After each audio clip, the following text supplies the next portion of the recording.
Hello everyone.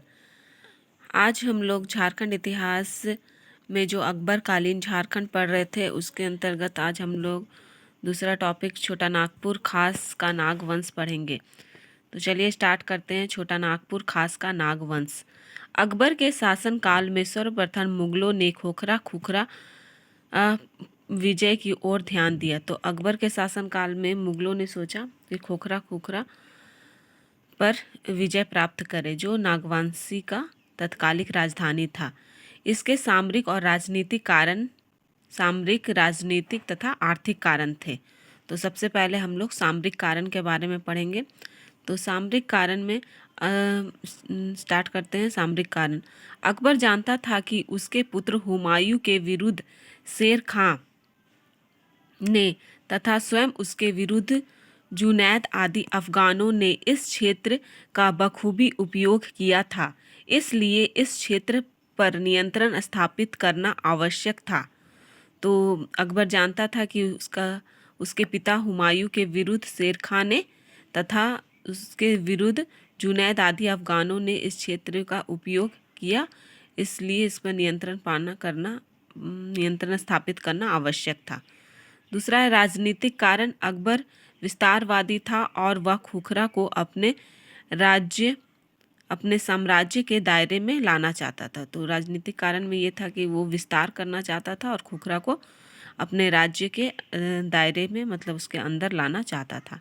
आर्थिक कारण में है, अफगान जुनैद का पीछा करने तथा रामपुर की लड़ाई में उसे पराजित करने के बाद राजधानी लौटी मुगल सेना ने बादशाह अकबर को खुखरा की आर्थिक समृद्धि की जानकारी दी। यह भी कहा जाता है, तो क्या किया, अकबर को खुखरा की आर्थिक समृद्धि की जानकारी मिली कि वहाँ पे बहुत अधिक धन उन है। तो यहाँ यह भी कहा जाता है कि खुखरा को शंख नदी से मिलने वाले हीरो ने अकबर का ध्यान इस ओर आकर्षित किया। तो खोखरा में क्या हुआ, शंख नदी जो था उसमें हीरा मिलता था, तो ये अकबर का ध्यान बहुत अपनी ओर आकर्षित किया। फिर दक्षिण भारत तक पहुंचने में यह नवीन मार्ग बड़े काम का साबित हो सकता था। तो दक्षिण की ओर पहुंचने के लिए ये खुखरा जो झारखंड का जो मार्ग है वो बहुत ही उपयोगी साबित होता। दूसरी तरफ अपनी राजधानी में मग्न नागवंशी राजा मुगलों की बढ़ती शक्ति की उपेक्षा करते रहे। तो दुनिया में मग्न नागवंशी राजा जो है मुगलों की बढ़ती शक्ति की उपेक्षा करते रहे, उतना ध्यान नहीं दिए। अबुल फजल के अनुसार खुखरा तक पहुंचने के दुर्गम मार्ग के कारण नागवंशी राजा अपने को अति सुरक्षित महसूस करते थे। तो अब्दुल फजल जो है वो क्या कहते हैं कि खुखरा तक जो पहुंचने का दुर्गम मार्ग है उसके कारण नागवंशी राजा अपने को अति सुरक्षित समझते थे। वे समझते थे कि इसका यहाँ पे कोई आक्रमण वगैरह नहीं हो सकता है, परंतु ऐसा नहीं था। आगे है शाही आदेश 1585 ईस्वी में शहबाज खां कम्बू ने खुखरा विजय के लिए एक सेना को भेजा। तो शाही आदेश अनुसार 1585 ईस्वी में शहबाज खां कम्बू ने खुखरा विजय के लिए एक सेना को भेजता है। मुगल फौज तेजी से खुखरा की ओर बढ़ी। इस इलाके में घुसकर मुगल फौज मारकाट तथा लूटपाट मचाने लगी। घबराकर खुखरा के राजा मधुकर शाह ने मुगल अधीनता स्वीकार कर लिया और सालाना कर देना मंजूर किया। तो मुगल फौज घुस जाता है खुखरा में और वहाँ पे लूटपाट करने लगता है। तो वहाँ का जो राजा था मधुकर शाह वो घबरा जाता है और सालाना कर देने के लिए अपने आप को मंजूर कर लेता है, बोलता है कि हम सालाना कर देंगे।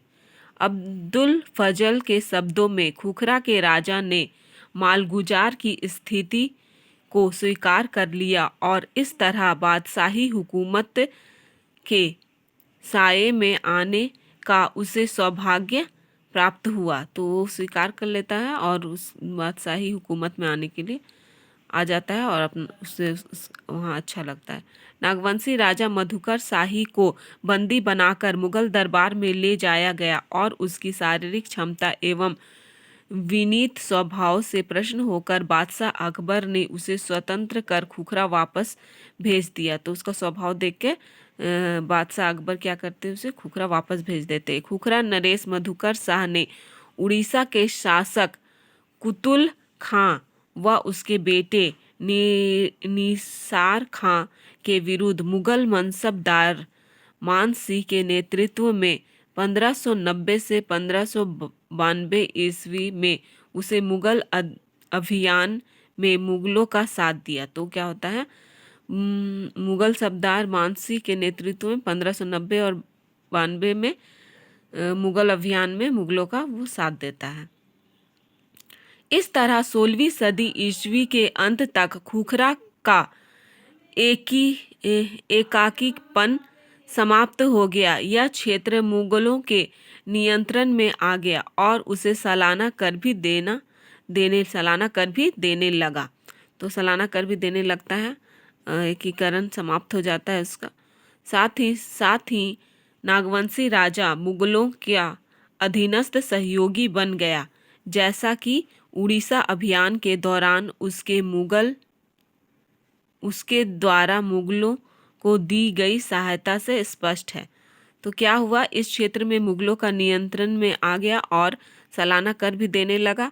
साथ ही नागवंशी राजा मुगलों का अधीनस्थ सहयोगी बन गया, जैसे कि उड़ीसा अभियान के दौरान उसके द्वारा मुगलों को दी जाने वाली सहायता है।